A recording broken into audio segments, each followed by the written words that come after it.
देश में हिंदुओं और सनातन का विरोध करने की एक परंपरा चल पड़ी है।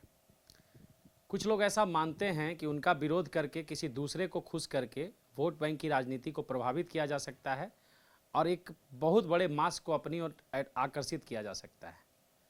ताज़ा मामला है, कांग्रेस के राष्ट्रीय अध्यक्ष है मल्लिकार्जुन खड़गे जी। उन्होंने कहा है कि जो कुंभ स्नान करने जा रहे हैं उससे क्या देश में गरीबी दूर हो जाएगी, उससे क्या बेरोजगारी दूर हो जाएगी या फिर लोगों को भोजन मिल जाएगा। आखिर क्यों इतनी होड़ मची है महाकुंभ जाने की। इस मुद्दे पर चर्चा करने के लिए हमारे साथ झारखंड प्रदेश भाजपा के प्रवक्ता प्रतुल सादेव जी हैं।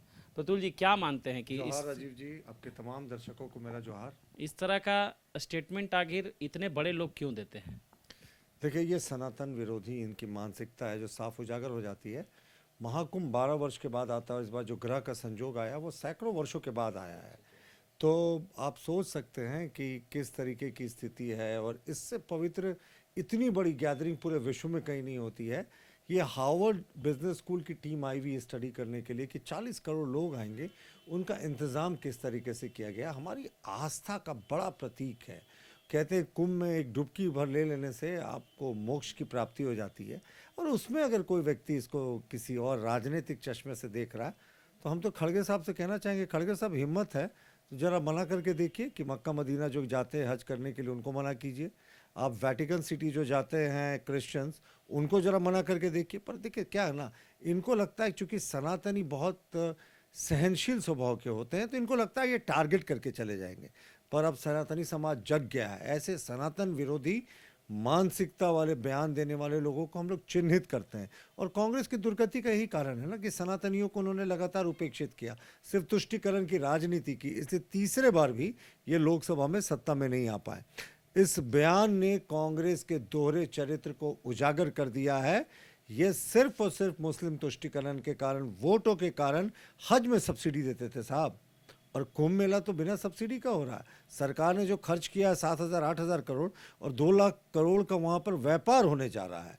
और आस्था की तो बात सर्वोपरि होती है। तो ये लोग नास्तिक लोग हैं और इनको जनता सबक सिखाएगी। आपको क्या लगता है कि कांग्रेस की एक रणनीति होती है इस तरह से बयान देना, क्योंकि ये कोई पहली बार नहीं है। इससे पहले सैम पित्रोदा जो कांग्रेस के वरिष्ठ नेता हैं, उन्होंने भी कहा था कि राम मंदिर की जगह अस्पताल बनता, इतने पैसे खर्च किए जा रहे हैं। देखिए, ये क्या ना, राम विरोधी लोग हैं। ये ईश्वर को, हमारे सनातनियों को नहीं मानते। आपको याद होगा जिस समय राम सेतु का मामला चल रहा था तो इन्होंने सर्वोच्च न्यायालय में सितंबर 2007 में एफिडेविट दाखिल करके कहा था कि राम सेतु तो साहब काल्पनिक है। रामायण एक काल्पनिक ग्रंथ है, राम सेतु तो कभी एग्जिस्ट ही नहीं करता था, और वो एक भौगोलिक संरचना है।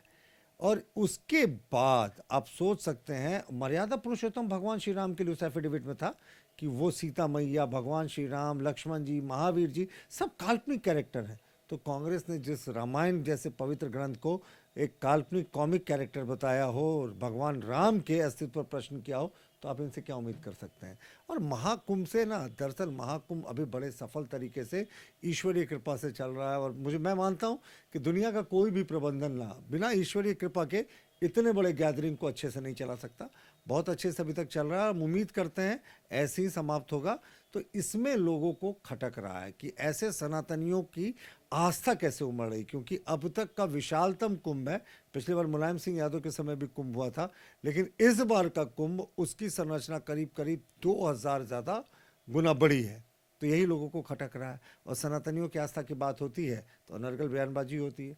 जरा खड़गे साहब हिम्मत है तो मुसलमानों के धर्म के बारे में भी आपत्तिजनक टिप्पणी कांग्रेस क्या हिंदू विरोधी है? अब आप इससे बड़ा हिंदू विरोधी होने का आपको क्या उदाहरण मिलेगा कि इन्होंने सर्वोच्च न्यायालय में रामायण को काल्पनिक बताया था, भगवान श्री राम को काल्पनिक बताया था, सीता मैया को काल्पनिक बताया था। राम मंदिर नहीं बने इसके लिए कांग्रेस के बड़े नेता, तत्कालीन राज्यसभा सांसद कपिल सिब्बल पैरवी किया करते थे मुस्लिम पक्ष की तरफ से। तो ये तो हिंदू विरोधी शुरू से रहे हैं। लेकिन जवाहरलाल नेहरू और इंदिरा गांधी ने भी कुंभ में डुबकी लगाई थी। तो इनको तो सबक लेना चाहिए उनसे, जो आज कह रहे हैं ये पैसे की बर्बादी, समय की बर्बादी, सब कुछ है। जब इनके पूर्व प्रधानमंत्री जाकर डुबकी लगा सकते हैं और अपने पापों से चाहते थे कि मुक्त हो जाए। अब मुक्त हुए कि नहीं हुए ये तो खैर ईश्वर ही जाने, लेकिन अब इनको अपने नेताओं से भी सीखना चाहिए। लेकिन ये सनातन विरोधी लोग हैं और जनता इनको लगातार सबक सिखाएगी।